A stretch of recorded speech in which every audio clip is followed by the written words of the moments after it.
Selamat pagi bagi semua warga jemaat GKPA dan simpatisan dimanapun berada. Kita jumpa kembali pada hari yang ke-187 2022. Sebelum kita mulai karya kita hari ini, mohon kita meminta kepada Tuhan hikmat dan bijaksananya, kita berdoa. Damai sejahtera Allah yang melampaui segala akal, itulah kiranya yang memelihara hati dan pikiranmu dalam Kristus Yesus Tuhan kita. Amin. Firman Tuhan yang akan kita renungkan pada hari ini, pada hari yang ke-6 Juli 2022, tertulis dalam kitab 1 Korintus pasal 1 ayat yang ke-8. 1 Korintus 1 ayat 8, ia juga akan meneguhkan kamu sampai kepada kesudahannya, sehingga kamu tak bercacat pada hari Tuhan kita Yesus Kristus. He will also strengthen you to the end, so that you will be blameless on the day of our Lord Jesus Christ. Demikian firman Tuhan yang berbahagialah mereka yang mendengar serta memelihara kebenaran firman Tuhan. Kita akan membahas tema renungan ini, Yesus akan meneguhkan kita. Yesus akan meneguhkan kita. Meneguhkan berarti menguatkan kita sampai kesudahannya.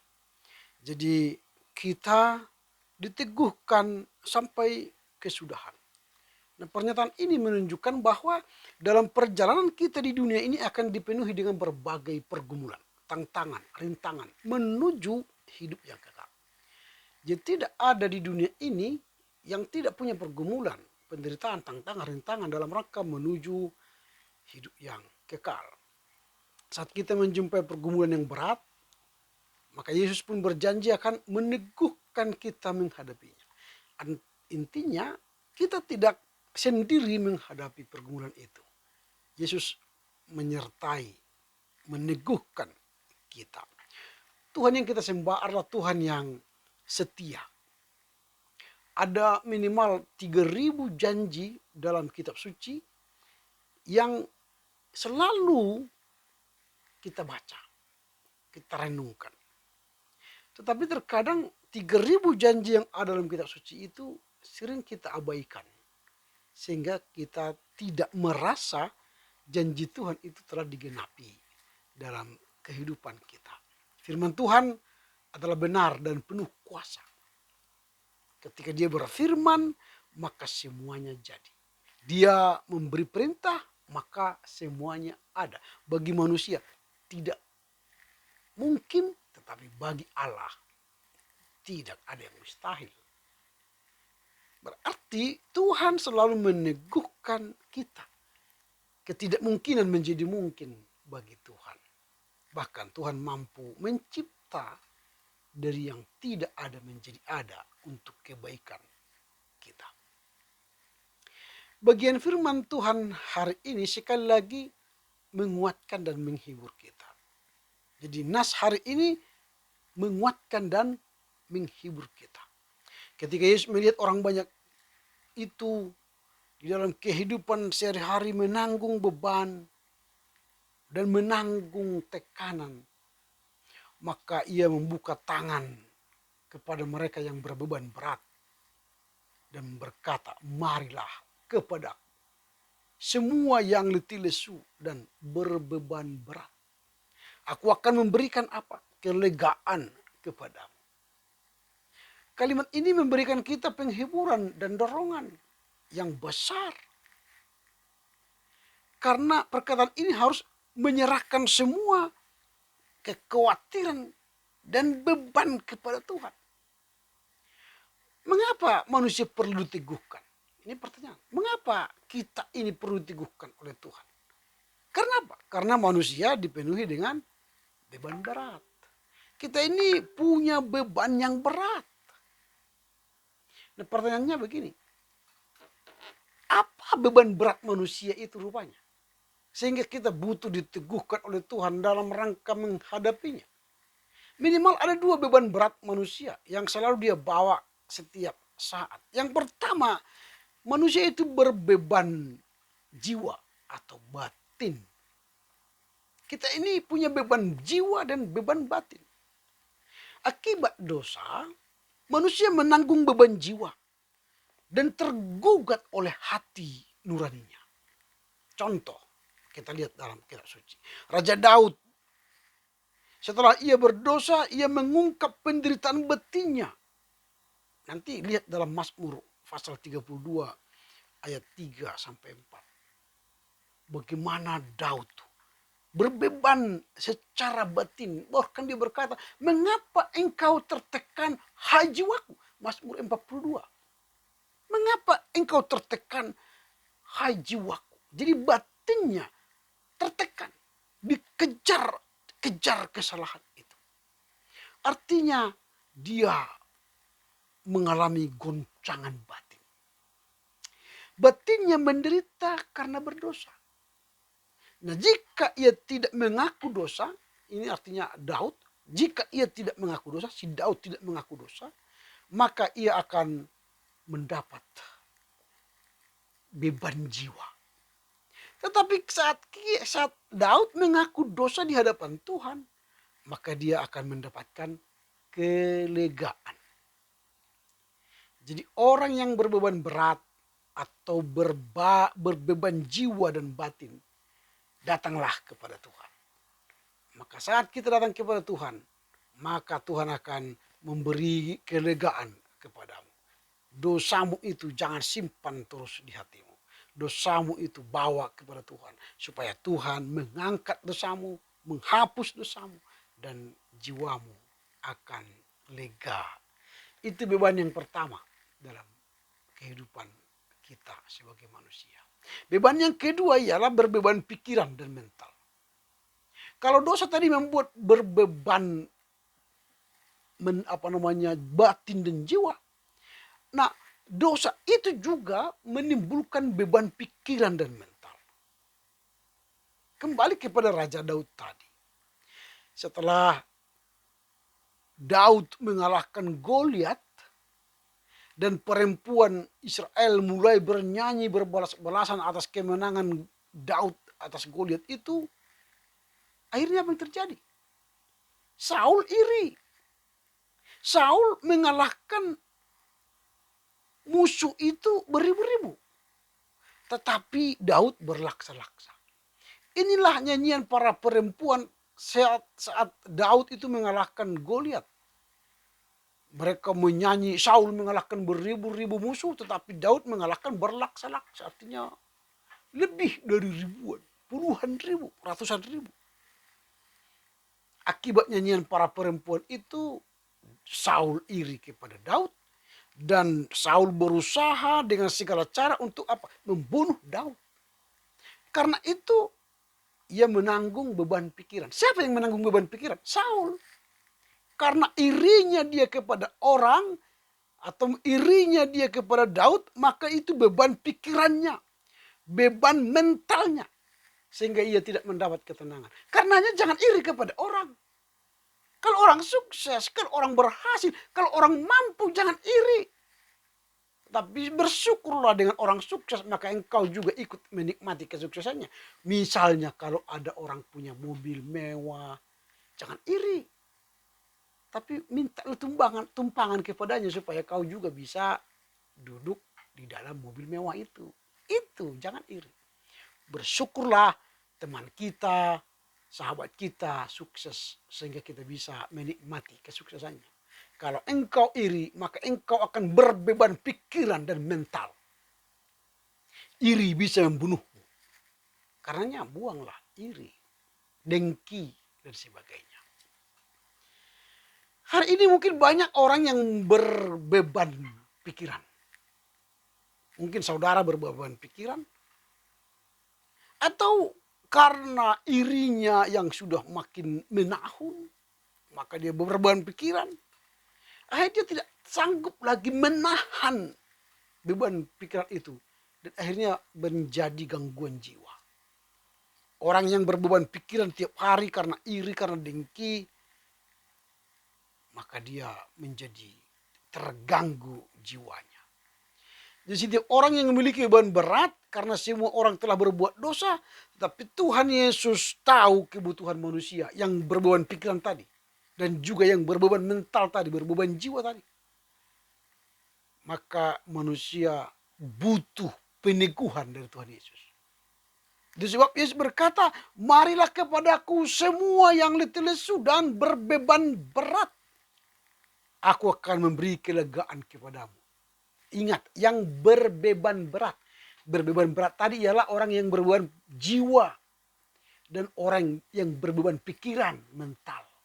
Itu perlu datang ke Tuhan Yesus. Supaya Yesus memberi keteguhan dan melegakan. Jadi ya, ingat. Marilah kepadaku semua yang berbeban berat. Bukan berbadan berat. Sorry, bukan. Kalau berbadan berat nanti orang gemuk-gemuk enggak mungkin. Tapi orang yang berbeban berat. Itu beban jiwa, mental. Beban pikiran dan sebagainya. Nah, pertanyaan kita sekarang begini. Untuk menghadapi beban berat ini. Yang saya sebut tadi dua itu. Beban jiwa dan beban mental dan pikiran. Bagaimana cara supaya kita mendapatkan kekuatan dan keteguhan dari Tuhan Yesus. Bagaimana caranya? Ada beberapa tips. Yang pertama, datanglah kepada Yesus. Marilah kepadaku. Sudah bilang Yesus, marilah kepadaku. Maka datanglah kepada Yesus. Maka beban beratmu akan hilang. Maka Yesus akan mengambil bebanmu. Dan akan memberikan kuk yang ringan. Bukan kuk yang berat. Dosa membuat kita letih lesu. Tapi ketika dosa dibuang, dihapus dari kita. Maka beban kita pun ringan. Hanya melakukan kehendak Tuhan.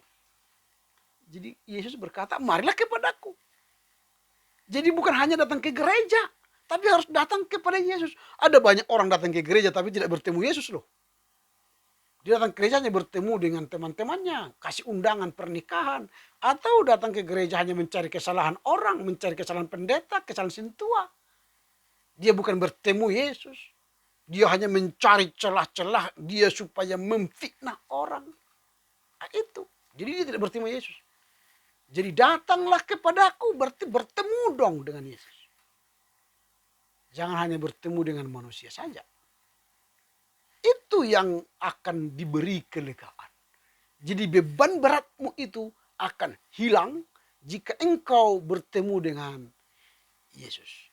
Karena Yesus berkata, marilah kepadaku. Maka pertama tips yang harus kita lakukan supaya beban kita hilang. Datanglah kepada Yesus. Yang kedua, perolehlah. Kadang kita begini, kita sudah dapat kesempatan bertemu Yesus. Sudah datang ke gereja, sudah berdoa, sudah baca kitab suci, tapi tidak memperoleh apa-apa. Dia sering mendengar khotbah-khotbah, bahkan dia cari di YouTube khotbah-khotbah pendeta yang terkenal, yang menggairahkan. Tapi dia tidak memutuskan terima Yesus. Tidak memutuskan untuk menerima berkat Yesus. Mengampuni orang. Dia tidak terima. Makanya dia tidak memperoleh. Kebiasaan orang seperti ini lebih menyedihkan daripada orang yang belum pernah datang kepada Yesus. Karena ia sudah datang tapi tidak memperoleh. Orangnya di gereja tapi hatinya di luar gereja. Ini yang tidak memperoleh apa-apa. Ia tidak mempersiapkan hati datang beribadah kepada Tuhan. Dia hanya rutinitas sebagai orang percaya datang ke gereja. Tapi hatinya, batinnya tidak bersama Tuhan.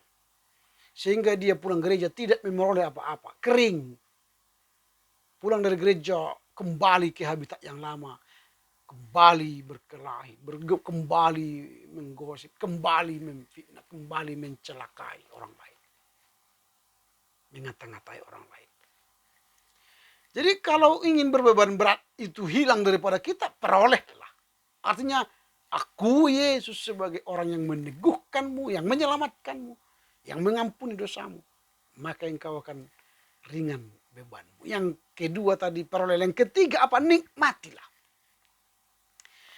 Pikulah kuk yang kupasang kepadaku dan belajarlah kepadaku. Karena Aku lemah lembut dan rendah hati. Jiwamu akan mendapatkan ketenangan. Itu kata Tuhan Yesus. Jadi ketika Yesus memberikan kuk yang ringan, nikmati.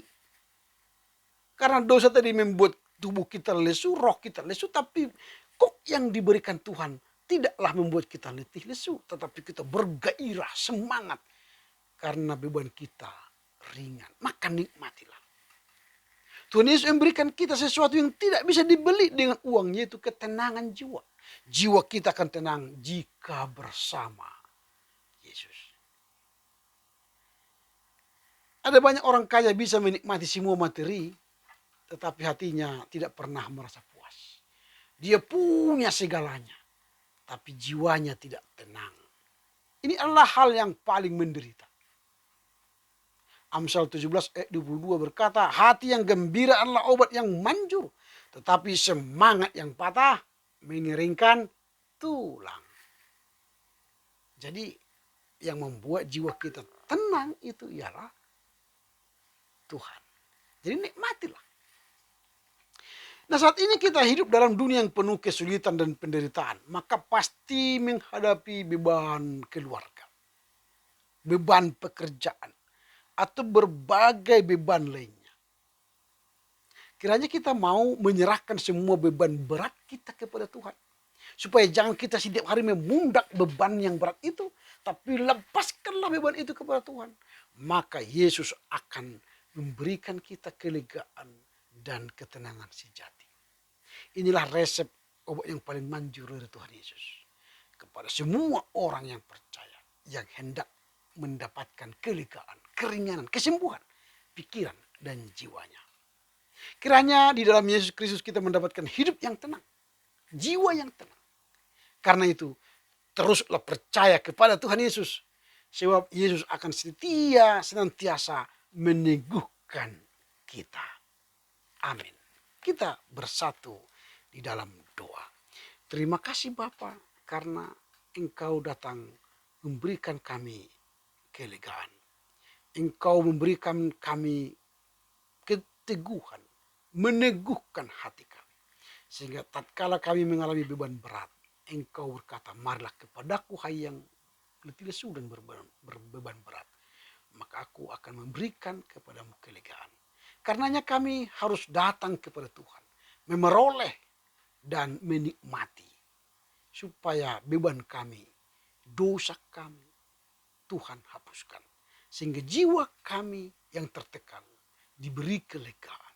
Sehingga pikiran kami yang terbeban dibebaskan oleh-Mu. Sehingga kami beroleh ketenangan jiwa, ketenangan pikiran di dalam Yesus. Terpujilah Engkau Bapa, berkati firman-Mu ini di dalam hati kami dan melakukannya dalam kehidupan kami sehari-hari. Amin. Selamat berkarya untuk Tuhan. Tetap jaga prokes, sering cuci tangan, pakai masker, jaga jarak. Horas, horas, horas.